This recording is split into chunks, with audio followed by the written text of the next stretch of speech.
Hi everyone, in this video I'll be going over language development in toddlerhood.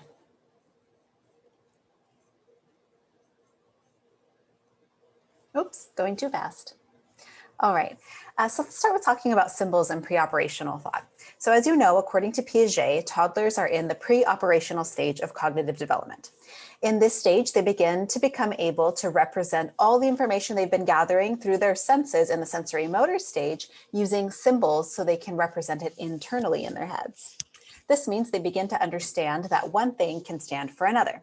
Symbols are an important part of this. For example, when toddlers engage in play, a block may symbolize a cell phone. In social development, toddlers may learn signs that symbolize something else. For example, a loved one holding both arms out may be a sign to come and give hugs. Finally, words act as symbols. On their own, words without the assigned meaning, they mean nothing, right? If you don't know what the word cup means, then that word cup doesn't mean anything, obviously. So toddlers need to learn what each word symbolizes. They need to learn that cup means cup. So because of that, language development in particular is a significant part of toddler development and pre-operational thought, and it shapes toddlers' future interactions with others and their world at large. So in this lecture, we're going to focus on language development and milestones. Okay, so language development proceeds sequentially. Communicative gestures come first. For example, a toddler reaching their arms up to communicate to their caregiver that they want to be picked up. After this comes babbling, which we talked about in the previous lecture, and then spoken words are developed. First words typically happen between 8 and 16 months, and that's a big variation, right?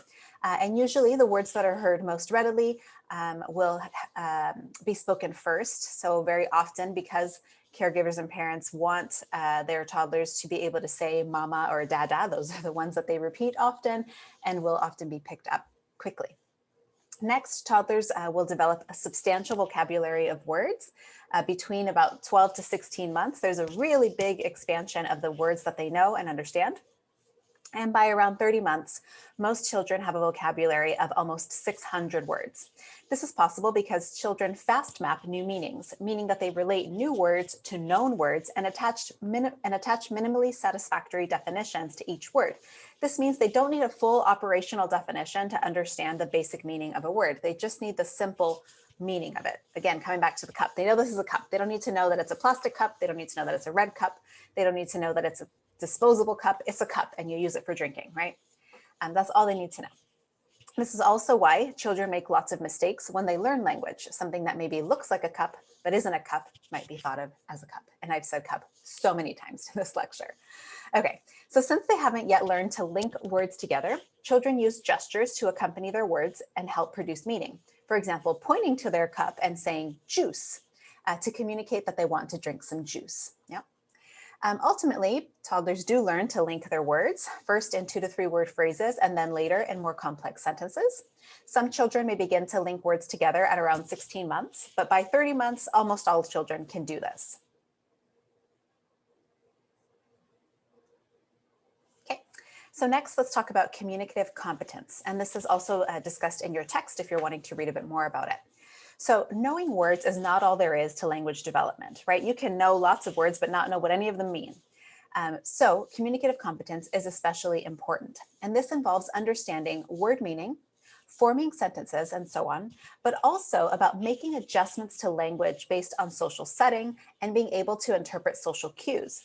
For example, how you speak with your friends via text message is likely different from how you'll speak to me as your instructor, hopefully. This obviously takes more time, but it has foundations in toddlerhood. Oh, this doesn't belong here. Language development continued. So let's talk more about language. So language will, of course, continue to develop throughout toddlerhood. I've already mentioned that by around 30 months, toddlers have an expansive vocabulary and are using 2 to 3 word phrases. A limitation here is grammar. Although toddlers can structure sentences together correctly for the most part, just based on what's been modeled to them, they struggle with what's called over-regularizing. This causes the common errors we hear in tensing. For example, adding the ed ending to form a past tense of a word without recognizing that English is a complex and strange language that often makes no sense. So instead of it being I run fast, which would make sense according to what they've been learning, it should be I ran fast. So this over-regularizing is a normal part of development and simply signals that toddlers are still figuring out how to communicate their wants, needs, and opinions. Around 36 months, a toddler's vocabulary is up to 1,000 words, and they're speaking in 3 to 4 word sentences.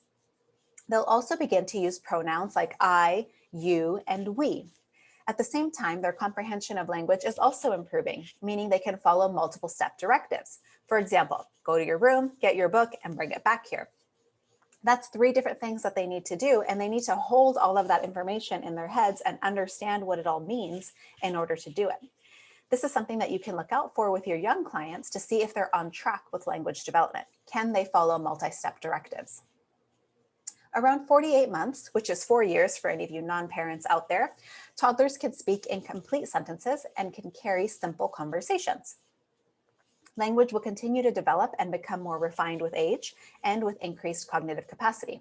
We'll revisit language in later chapters and later lectures. In the meantime, it's helpful to know that language development can be supported in a lot of different ways, which brings us to the next topic, language environment. So as you may have guessed, the environment that the toddler grows up in significantly influences their language development. Specifically, the frequency and quality of parent-child interactions are closely associated with children's social, cognitive, and verbal competence. This is also a reciprocal relationship. The more a caregiver talks to a child, the earlier they acquire language and the quicker it develops. And at the same time, the more a child talks, the more they stimulate interaction with their caregiver, through which they're exposed to more language. In addition to frequent interaction, quality interaction also matters. There are certain characteristics that are especially helpful. I've listed them here. So simplifying language, using words that are going to be easier for your toddler to understand. Okay. For example, very simplified example, using words like I feel mad as opposed to I feel aggravated, right? Which your child probably doesn't understand quite yet. Emphasizing the here and now, talking about what's going on in the moment, using a restricted vocabulary based off of the words that you know the child knows or is learning, paraphrasing things to keep them simple, not telling them the whole life story, using simple, well-formed sentences, so you're modeling correct grammar and sentence structure, using frequent repetition, and using a slow rate of speech so that they can pick up on your words, right? Enunciating is also helpful. How can we also support language? Frequent question asking on the part of adults is helpful, especially when after the question is asked and the toddler answers, it's followed up with another question. This is helpful because it provides a working model of interaction and information sharing. It teaches the child that you don't normally just monologue the way that I'm doing, but you engage in back and forth interaction. This also allows the child to feel that it's okay to ask questions in order to learn, and it builds emotional security because they know they can count on you to be responsive. We also want to be able to provide scaffolding. Recall Vygotsky's zone of proximal development, wherein a child can learn more if supported by others. In this case, when adults or older peers help the child reach a more advanced level of language competence, it's called verbal scaffolding. This can be done by repeating words, offering new words, restating a child's expression in different words, correcting mistakes, and encouraging the child to say more. Some specific strategies include expansion, where you clarify a child's speech. For example, if the child says doggy wag, you could then say, yes, the dog is wagging her tail. Okay, that is expanding. You can also use prompting, where you urge the child to say more. Okay, so if the child says more, you can say, what would you like more of? Okay. We can also read books, tell stories, and sing songs, which all are exposing children to more words, more vocabulary. The words that you see read or that you read aloud in books might not be words that you would normally use in everyday language. So now you're exposing them to new words. Something I really enjoy doing with my kids was going on walks and asking them to point to different objects. So I would say, for example, where's the tree? And they'd point to the tree. Or flipping it around and asking them to name different things, like, what is that? And they could say cat or whatever. Okay, in addition to learning more than one language, which is already beneficial, Being bilingual also has other benefits that are relevant for language development. Children who grow up in multilingual families and continue to have access to multiple languages in early childhood exhibit fewer internalizing and externalizing problems in general. Further, the code switching that must happen so children know which language to use when helps them express themselves more effectively. Sometimes something that they can express in terms of emotion or desire in one language, they might not really know how to express in another, so they can switch over in order to communicate and express themselves better.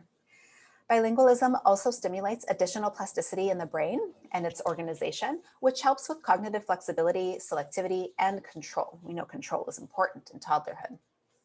Okay, so that's it for language development. Of course, your text goes into much more detail.